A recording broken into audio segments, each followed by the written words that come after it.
இந்த கோவிட் காலத்துல உயிரிழக்க நேரிட்டுச்சு. அப்ப என்ன காரணம்? ஒருத்தருக்கு நோய் எதிர்ப்பு சக்தி குறைஞ்சிருக்கு அப்படின்னா பொதுவா டயர்ட்னஸ் அதிகமாக இருக்கும். இன்னைக்கு இந்த ஆட்டோ இம்யூன் டிசார்டர்னு சொல்றோம் பாத்தீங்களா, அது முடக்குவாதமானாலும் சரி, சோரியாசிஸ் ஆனாலும் சரி, பிராங்கியல் ஆஸ்மானாலும் சரி, ஸோ நமக்கு ரொம்ப இன்ஃபெக்ஷன்ஸ் அந்த மாதிரி ஆயிருந்ததுன்னா அந்த WBC அப்படிங்கிறது அதிகமாக இருக்கும். நம்ம உடம்போட நோய் எதிர்ப்பு சக்தி மண்டலம் சரியில்லை அப்படின்னு வச்சுக்கோங்களேன், கேன்சர் வருவதற்கு கூட வாய்ப்பு இருக்கு. ஆனா இங்க பிரச்சனை என்ன அப்படின்னா கிட்னி ஃபெயிலியர், கல்லீரல் ப்ராப்ளம். இன்றைக்கு ரொம்ப பிரபலமா இருக்கிறது சீட் தெரப்பி தான். ஆளி விதைகள், பூசணி விதைகள், சூரியகாந்தி விதைகள், பாதாம், வால்நட், குறிப்பாக நத்தைக்கறி போன்றவற்றில் ஜிங்க் சத்து இருக்கு. நோய் எதிர்ப்பு சக்தி நல்லா இருக்கணும், இல்ல உடல் ஆரோக்கியமா இருக்கணும் அப்படின்னா அவங்க கட் நல்லா இருக்கணும். அதனால அந்த ப்ரோபயோட்டிக்ஸ் எதுல இருக்கு அப்படின்னா, தூள் எல்லாம் குடிக்கிறோம் பாத்தீங்களா, ஃபெர்மெண்டேஷன் பண்ணுது, அதுல தயிர், மோர் போன்ற விஷயங்களுக்கு நம்ம இம்பார்ட்டன்ஸ் கொடுக்கணும். ஒரு 3 ஆரஞ்சு பழம், ஒரு கொய்யாப்பழம், இதை நாளையும்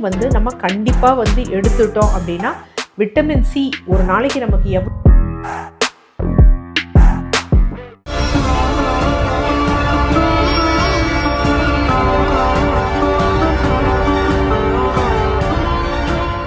TCH வியூவர்ஸ் அனைவருக்கும் வணக்கம். தொடர்ந்து நமது சேனலுக்கு அளித்து வரும் ஆதரவிற்கு மனமார்ந்த நன்றி. உடலின் நோய் எதிர்ப்பு சக்தியை அதிகரிக்க நம்ம என்ன பண்ணணும் அப்படின்னு இந்த கோவிட் காலத்துல பார்த்தோம் அப்படின்னா, ஒரு குரூப் ஆஃப் மக்கள் எந்த இன்ஃபெக்ஷனும் இல்லாமல் தப்பிச்சுக்கிட்டு இருந்தாங்க. ஈவன் பார்த்தீங்கன்னா வயதானவங்க கூட இருப்பாங்க. ஆனால் ஒரு செட் ஆஃப் பார்த்தீங்கன்னா இளைஞர்களாக இருப்பாங்க, இல்லை சிறு வயதினராக இருப்பாங்க.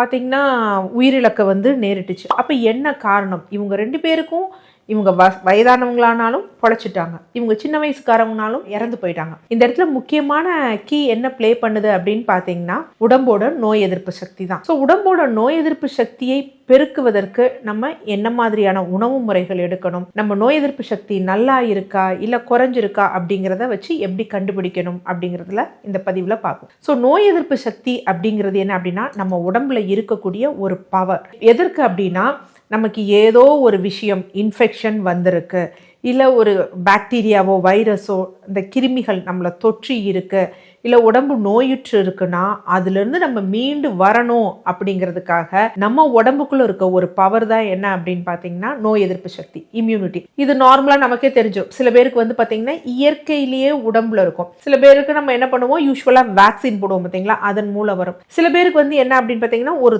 தாக்குதல் ஏற்பட்டு, ஒரு கிருமியோட தொற்று ஏற்பட்டு அதன் மூலமாகவே நமக்கு என்ன அப்படின்னா அதற்கு ஒரு எதிர்வினை தாக்கு நம்ம உடம்புல டெவலப் பண்ணிக்கும். ஸோ இந்த மாதிரி ஒவ்வொரு ஸ்டேஜ்லையும் இருக்கும்.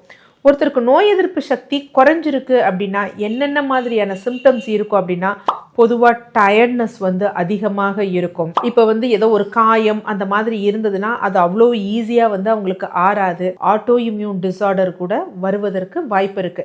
இன்னைக்கு இந்த ஆட்டோ இம்யூன் டிசார்டர்னு சொல்றோம் பார்த்தீங்களா, அது முடக்குவாதமானாலும் சரி, சோரியாசிஸ் ஆனாலும் சரி, பிராங்கியல் ஆஸ்மானாலும் சரி, இல்லை ஈவன் தைராய்டு, சர்க்கரை வியாதி, இது கூட என்ன அப்படின்னு பார்த்தீங்கன்னா ஆட்டோ இம்யூன் டிசார்டர் வகைகளும் ஒரு வகை வருது.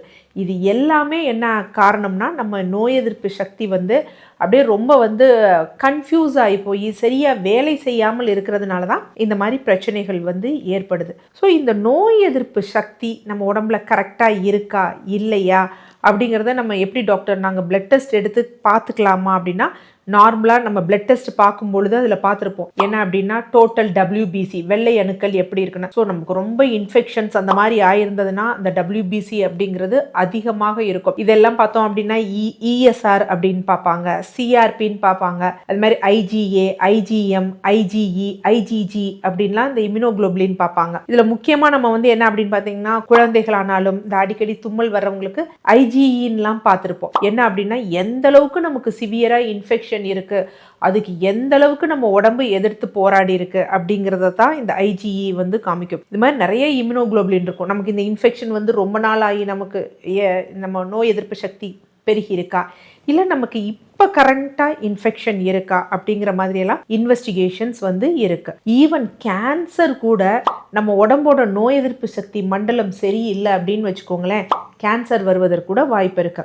அப்போ எந்த மாதிரியான உணவில் நம்ம ஃபோக்கஸ் பண்ணணும், நம்ம உடம்போட நோய் எதிர்ப்பு சக்தியை நம்ம அதிகரிச்சுக்க? சப்ளிமெண்ட்ஸ் இல்லாமல். ஸோ சப்ளிமெண்ட்ஸ் அப்படிங்கிறது கண்டிப்பாக நல்லது தான். ஆனால் இங்கே பிரச்சனை என்ன அப்படின்னா, சப்ளிமெண்ட்ஸ்க்கு அந்த மருந்து மாத்திரைகளுக்கு அவங்க எடுக்கக்கூடிய அந்த சோர்ஸ் இருக்குது பார்த்தீங்களா, எதுலேருந்து எடுக்கிறாங்க, அவங்க அந்த ப்ராசஸ் செய்யப்படக்கூடியது, இந்த இதில் தான் என்ன அப்படின்னா பிரச்சனையாகி ஒரு சிலருக்கு கிட்னி ஃபெயிலியர், கல்லீரல் ப்ராப்ளம் இதெல்லாம் வர ஆரம்பிக்குது. அந்த அளவுக்கு போகாமல் நம்ம உணவுலேயே எடுக்கணும்னா எதில் கான்சென்ட்ரேட் பண்ணணும் அப்படிங்கிறத பார்க்கலாம். ஸோ முதல்ல நம்ம கான்சென்ட்ரேட் பண்ண வேண்டியது என்ன அப்படின்னு பார்த்தீங்கன்னா ஜிங்க் சத்து. ஸோ இதுவும் இந்த கோவிட் காலத்தில் மக்களுக்கு வந்து தெரியும். ஸோ கவர்மெண்ட் வந்து வேக்சின்லாம் கண்டுபிடிப்பதற்கு முன்னாடி பொதுவாக அவங்களுக்கு எல்லோருக்கும் வந்து என்ன அப்படின்னு பார்த்தீங்கன்னா ஜிங்க் மாத்திரைகள் வந்து கொடுத்துருப்பாங்க. இந்த ஜிங்க் மாத்திரைகள் எதற்கு அப்படின்னு பார்த்தீங்கன்னா நம்ம உடம்போட நோய் எதிர்ப்பு சக்தியை நல்லபடியாக நல்லா இம்ப்ரூவ் பண்ணுறதுக்கு. ஸோ இது மாத்திரைகள் இல்லாமல் நம்ம உணவில் எதில் எடுத்துக்கலாம் அப்படின்னா இன்றைக்கு ரொம்ப பிரபலமாக இருக்கிறது சீட் தெரப்பி தான். ஸோ விதைகள், ஆளி விதைகள், பூசணி விதைகள், சூரியகாந்தி விதைகள், இந்த மாதிரி விதைகள்லையும் சரி, அதே மாதிரி நட்ஸ், பாதாம், வால்நட் போன்ற நட்ஸ்ல எல்லாம் என்ன அப்படின்னு பார்த்தீங்கன்னா ஜிங்க் சத்து இருக்கு. அசைவ உணவுகள்லையும் ஜிங்க் சத்துக்கள் வந்து இருக்கு. குறிப்பாக நத்தைக்கறி போன்றவற்றில் வந்து ஜிங்க் சத்து இருக்கு. ஸோ அந்த மாதிரியான உணவுகளை நம்ம எடுத்துட்டோம் அப்படின்னா நல்ல ஒரு குட் சோர்ஸ் ஆஃப் ஜிங்க் சத்து வந்து நமக்கு வந்து கிடைக்கும். அடுத்து ரெண்டாவது ரொம்ப முக்கியமானது என்ன அப்படின்னு பார்த்தீங்கன்னா vitamin D. So vitamin D எதுலேருந்து மெயின் சோர்ஸ் நமக்கு கிடைக்குது அப்படின்னு பார்த்தீங்கன்னா சூரிய வெளிச்சத்துலேருந்து தான் இருக்குது. நம்ம நோய் எதிர்ப்பு சக்தியை அதிகரிக்கணும்னு நினச்சிட்டோம் அப்படின்னா கண்டிப்பாக வந்து என்ன அப்படின்னா தினமும் இல்லை வாரத்தில் இருமுறையாவது என்ன அப்படின்னா ஒரு 20 நிமிடங்கள்ல இருந்து அரை மணி நேரம் சூரிய வெளிச்சத்தில் வந்து நம்ம எக்ஸ்போஸ் ஆகணும். அது ரொம்ப முக்கியம். அது இல்லாமல் என்ன அப்படின்னா இன்னைக்கு 45 கொஞ்சம் மீன்கள் அந்த மாதிரி விஷயத்தில் இருக்குது. பட் பிரைமரி சோர்ஸ் என்ன அப்படின்னு பார்த்தீங்கன்னா விட்டமின் டி. அதுவும் எதுலேருந்து கிடைக்கிறது அப்படின்னா சூரிய வெளிச்சத்துலேருந்து கிடைக்கிறது வந்து ரொம்ப முக்கியமானது. அடுத்து மூணாவது முக்கியமான விஷயம் என்ன அப்படின்னா ப்ரோபயாட்டிக்ஸ். ஸோ உணவுகள் எடுக்கக்கூடிய ப்ரோபயாட்டிக்ஸ். அந்த ப்ரோபயோட்டிக்ஸ் என்ன பண்ணும் அப்படின்னா நம்ம கட் இருக்குது பார்த்தீங்களா, குடலில் இருக்கக்கூடிய ஆரோக்கியம் தரக்கூடிய நல்ல பாக்டீரியாவுக்கு ஆக்சுவலாக நார்ச்சத்தும் உணவாக போகும். இந்த ப்ரோபயோட்டிக்ஸ் போகிறப்ப அங்கே அதிகமாக இருக்கும். ஒருத்தரோட நோய் எதிர்ப்பு சக்தி நல்லா இருக்கணும், இல்லை உடல் ஆரோக்கியமாக இருக்கணும் அப்படின்னா அவங்க கட் நல்லா இருக்கணும். அதனால் அந்த ப்ரோபயோட்டிக்ஸ் எதில் இருக்குது அப்படின்னா கூழெல்லாம் குடிக்கிறோம் பார்த்தீங்களா, ஃபெர்மெண்டேஷன் பண்ணது, அதில் தயிர், மோர் போன்ற விஷயங்களுக்கு வந்து நம்ம இம்பார்ட்டன்ஸ் கொடுக்கணும். நம்ம உணவில் ஒரு வேளையாவது இந்த ப்ரோபயோட்டிக்ஸை எடுத்துக்கணும். அது ரொம்ப முக்கியமான விஷயம். இது இல்லாமல் என்ன அப்படின்னா இரும்பு சத்து. ஸோ இரும்பு சத்தும் நம்ம உடம்போட நோய் எதிர்ப்பு சக்திக்கு ரொம்ப முக்கியம். ஏன்னா இரும்பு சத்து தான் நம்ம ரத்தத்தை வந்து எல்லா இடத்துக்கும், ஆக்சிஜன், இரும்பு சத்து, ரத்தம், இதுதான் நியூட்ரிஷனை எல்லா இடத்துக்கும் கொண்டு போக செய்ய வைக்கும். அதனால இரும்பு சத்து ரொம்ப முக்கியம். இரும்பு சத்து உறிஞ்சல் இருக்கணும் அப்படின்னா என்ன தேவை அப்படின்னு பார்த்தீங்கன்னா விட்டமின் சி வந்து தேவை. ஸோ விட்டமின் சிக்கு நல்ல சோர்ஸ் நமக்கு நல்லாவே தெரியும். ஆரஞ்சு, எலுமிச்சம்பழம், இன்னைக்கு சொல்லக்கூடிய கொடமிளகாய், ப்ரக்கோலி. ஸோ இந்த மாதிரி விஷயங்கள்ல என்ன இருக்கு அப்படின்னா விட்டமின் சி இருக்கு. ஸோ விட்டமின் சி சத்துள்ள உணவுகள் எடுத்துக்கணும். ஸோ அண்மையில் கிடைச்ச ஒரு ஆராய்ச்சியில என்ன தெரியுது அப்படின்னா ஒரு நாளைக்கு எவ்வளவு விட்டமின் சி தேவையோ அதை முழுமையாக எடுத்துக்கிட்டோம் அப்படின்னா நம்ம உடல் ஆரோக்கியம் எப்படி மேம்படும் அப்படின்னா நம்மளுடைய ரத்த நாளங்கள் இதெல்லாம் வந்து பார்த்திங்கன்னா ஆரோக்கியமாக இருக்கும். இருதய சம்பந்தப்பட்ட பிரச்சனைகள் வராது. ஸோ அதற்கு நம்ம என்ன பண்ணணும் அப்படின்னா ஒரு நாளைக்கு ஒரு 3 ஆரஞ்சு பழம், ஒரு கொய்யாப்பழம், இதை 4ஐயும் வந்து நம்ம கண்டிப்பாக வந்து எடுத்துட்டோம் அப்படின்னா விட்டமின் சி ஒரு நாளைக்கு நமக்கு எவ்வளவு தேவையோ அந்த சோர்ஸ் அப்படியே நமக்கு கிடைக்கும். அடுத்தது என்ன அப்படின்னு பார்த்தீங்கன்னா beta carotene. So beta carotene எதில் இருக்கும் அப்படின்னா அந்த ஆரஞ்சு கலரில் இருக்கக்கூடிய உணவு முறைகளில் இருக்கும்.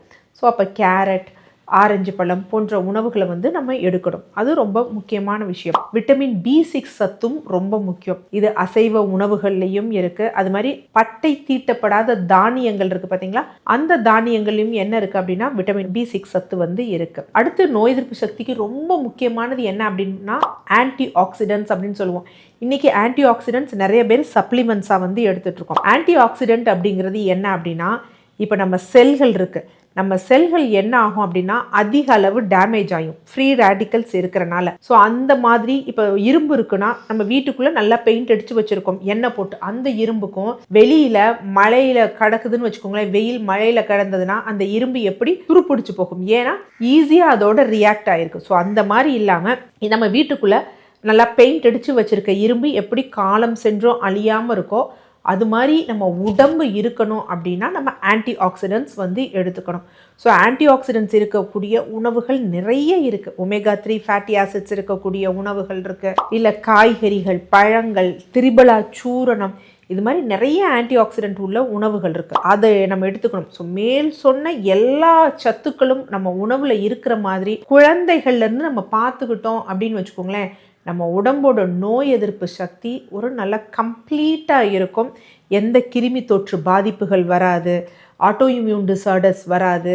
அதே மாதிரி என்ன அப்படின்னா கேன்சர் போன்ற நோய்கள் கூட நம்ம வராமல் தடுத்துக்கலாம். நன்றி.